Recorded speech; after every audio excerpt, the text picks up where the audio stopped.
Alright, it's working.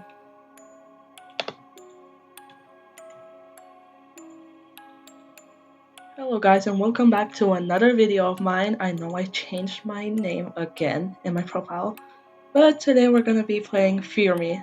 It's a game that has Jeff the Killer, my beloved. I like how he follows the mouse thingy. Kinda funny. Okay, so there's an easy mode, album options, load and start. Okay, easy mode, let's start. The room was silent, illuminated by the warm midday light filtering through the window. You look anywhere but at your therapist. You didn't yet feel comfortable enough to speak freely. Mm. Attending these sessions felt like a chore, more than for your own good. It seemed like a way to keep an eye on you. You know you have no obligation to talk about him. The therapist watched you patiently, leaning calmly against the back of his armchair. You can talk about whatever you want. You scoffed, ironically, offering no reply. It had been 7 days. Enough time for someone to change, don't you think? Instinctively, you raised your hand to the left side of your face, where a patch covered your left eye. Wait, so I was hit in the eye or something? Maybe I got stuffed in the eye? He hurt you, there's no doubt about it. The police, the hospital, everyone has their vision. But I want yours. Oh, so maybe he stabbed my eye. Whatever. You shrugged. That's fine. Silence is an answer. You looked towards the window. Your reflection silhouette was visible in the glass. Even though you couldn't see yourself clearly, your posture and expression were noticeably different from a week ago. Okay, this is day one. The start of your shift was like your life's start button. You have a clear routine: wake up, work, and sleep. That sounds like my school routine. You have no legacy, no ambitions, no pending matters.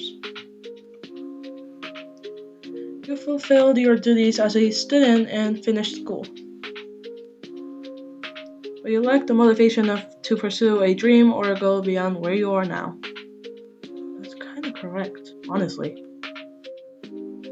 You feel as if you don't have a staring role in the world because nothing special has happened to you yet. In fact, one could say you let empathy guide you. An empathy that numbs your strong emotions. A roller coaster ride? Pleasant. Your trip and fall face first in public? Not the end of the world. Positive or negative, your emotional range was very low. Like a perfect blank canvas. That is not me in real life, I think. Anyways, you try to make your life as comfortable as possible.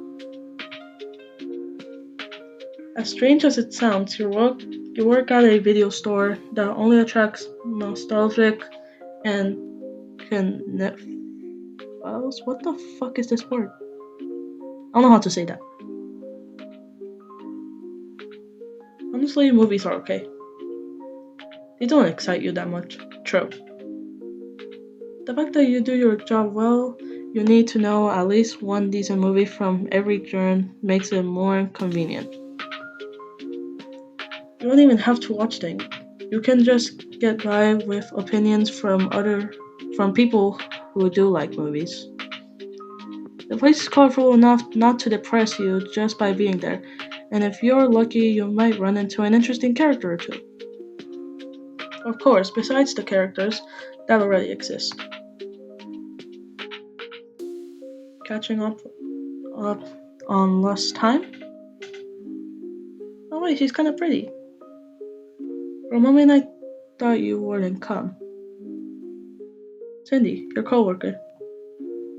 She's not very good at her job, which is saying a lot since being an attendant at a time lost store doesn't require much effort, but she's the owner's daughter. You're the other full-time employee, and you do well. You two don't get along great. Not nor terribly. You tolerate each other. Oh, so it's just casual. Okay. Where's your badge? Instinctively, you reach for your neck, and indeed, your employee badge wasn't there. It's strange, but I feel like I can't say your name without your badge. Cindy shrugged and retreated to the back room with a box full of movies. Somehow, what she said made sense. It was as if you couldn't remember your own name unless it was written right in front of you. As if names only existed if someone else spoke them out loud. Well, you remember taking it out of your things when you arrived, so it's most likely still in the store. Oh, let's check the counter. You check behind the counter, nothing on the floor. Let's check aisle 1 then. On the shelves full of action movies, your badge was nowhere to be found. Oh. Aisle 2 then? You leaned down to try and get a better look at the floor, hoping your badge was around somewhere. You moved down the small aisle, determined past shelves packed with horror and thriller movies. Until you spotted the unmistakable piece of plastic, almost at the end of the aisle.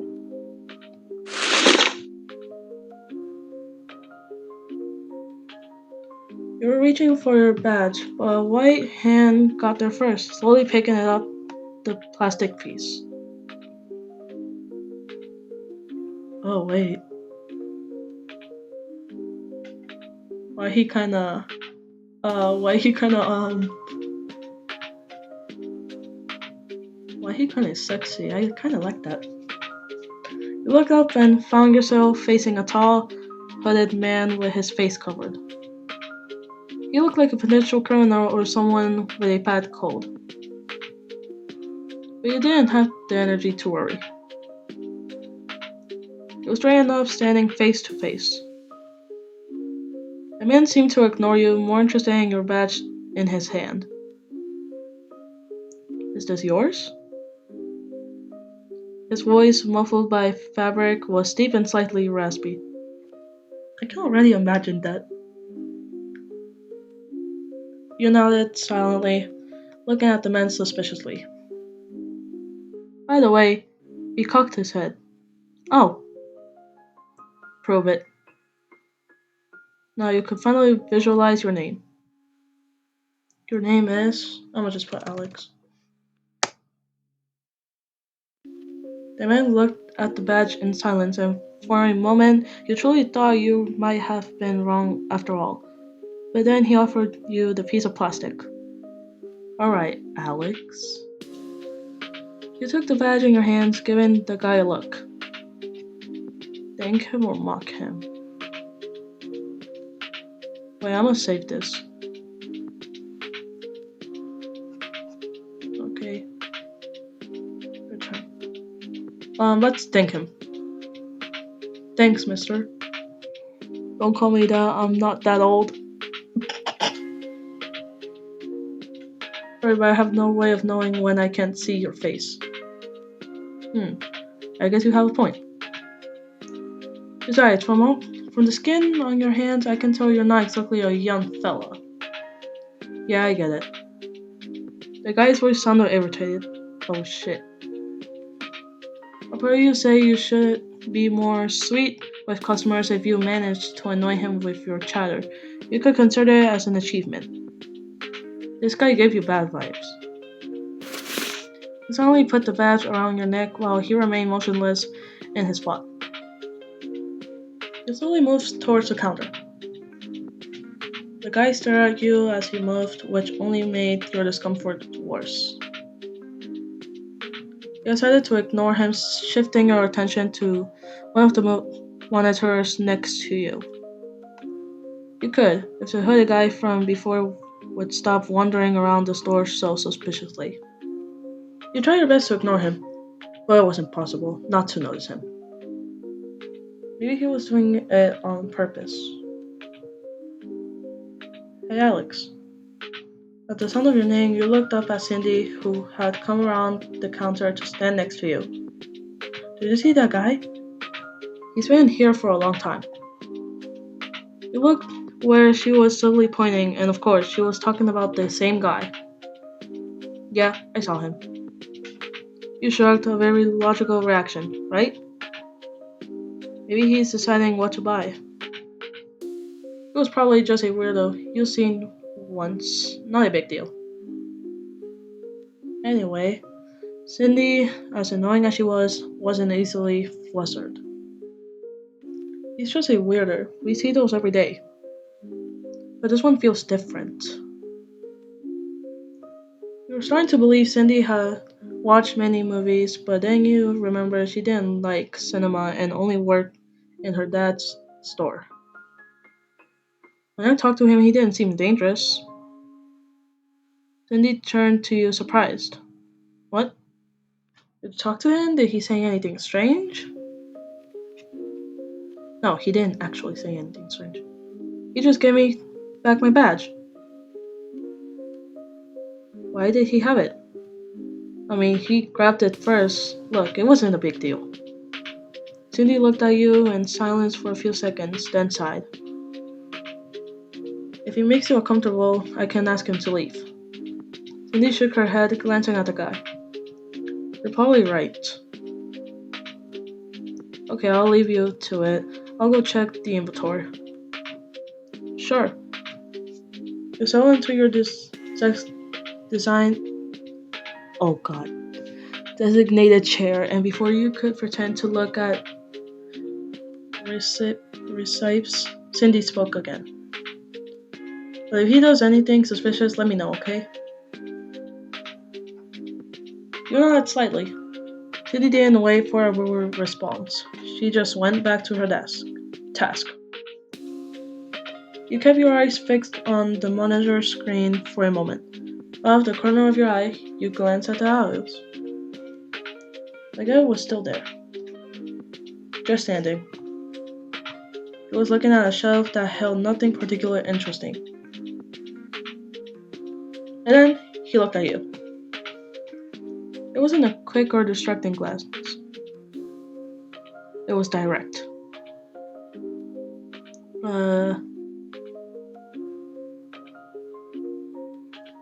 Let's meet his gaze. You returned his gaze with the same intensity. You didn't know if you were doing it out of anger, stubbornness, or simply curiosity. But he didn't blink. And then he made a slight gesture. An almost imperceptible nod. An imperceptible nod of the head. As if he were greeting you. You decided to ignore him, turning your attention back to the monitor to remove the CD from the player. As you put the CD back in its case, you looked at your options. Fantasy, romance, horror, comedy, musical, science fiction. I don't even like any of these. Oh well, let's just pick romance. You feel like it's seeing how other people's relationships unfold. Maybe a part of you wishes you could live a love story. I'm single as fuck for this Valentine's Day. So you pick a movie and watch it for the rest of your shift. Your workday was over. Oh, okay. All in all, it was quiet. Night had fallen, but there was no reason to worry since you lived a few blocks away. Some things were just convenient like that. This week, it was Cindy's turn to close the store. Since you two had almost the same position, you decided that closing duties would be by turns. So you had your things ready to go home. Are you going to be okay? Sure, why wouldn't I be? That guy seemed a bit fixated on you. You scoffed ironically. Hmm.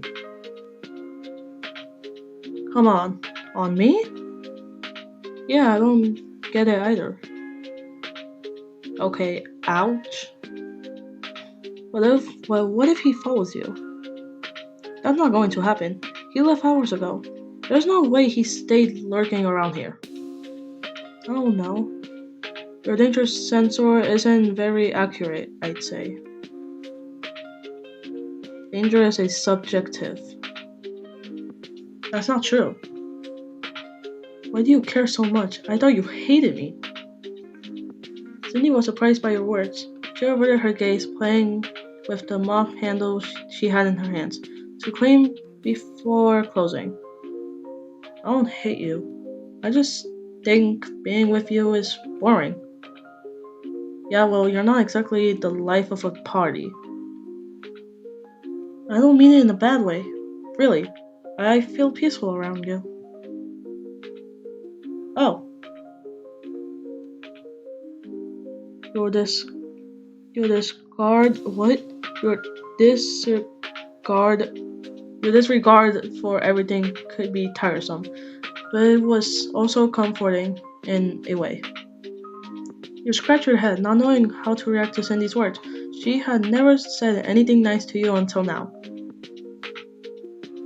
Cindy cleared her throat, looking away with an embarrassed grimace. What I mean is, I don't want anything bad to happen to you. You take a step towards her and place your hand on her shoulder, smiling calmly. I'll be fine. Just because something weird happened doesn't mean the universe has decided to turn against me. You should a final farewell gesture before you close the door behind you. The storm sign indicated it was closed, and you sighed, feeling the weight of adult life in a capitalist world lift a little from your shoulders. Just a little. It was part of the routine, saying goodbye to Cindy and finally going home. You lived on your own since you started working, so you had no extra responsibilities to worry about, which gave you space to focus on your own needs. It wasn't an extraordinary life, but it was functional. You worked during the week, had enough money to rent the bills, and rested on weekends. Even though the street was well lit, the atmosphere remained gloomy as you walked towards your apartment. It had always been like this, nothing to fear, right? Suddenly, you hear quick footsteps behind you. You turn to react, but felt arms wrapped tightly around your neck, immobilizing you. What? You struggled to break free, but then you felt the pressure in your stomach. What?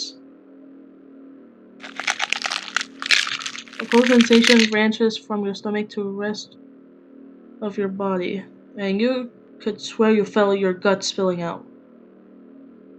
Is it Jeff the Killer? Did he stab me? Why is it all bright red?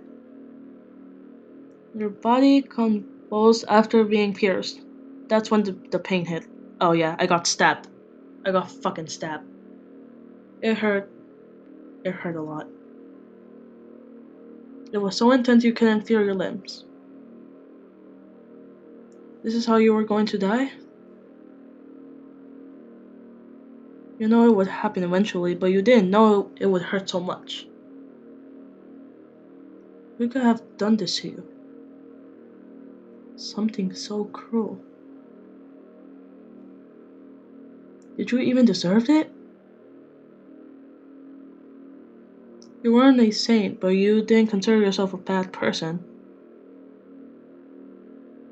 The last thought that crossed your mind was that Cindy would have to cover your shift while they looked for a replacement. Oh, I died. I died, ending when you didn't get his attention. Oh, that's I don't know how to react to that. Well, I think that was ending one, and now I'm tired of this. So if you liked the video, then like and subscribe. I'll make sure to do more. I'll just keep finding more endings for y'all. But yeah, I hope you liked it. Um, have a great day, I guess. Bye bye.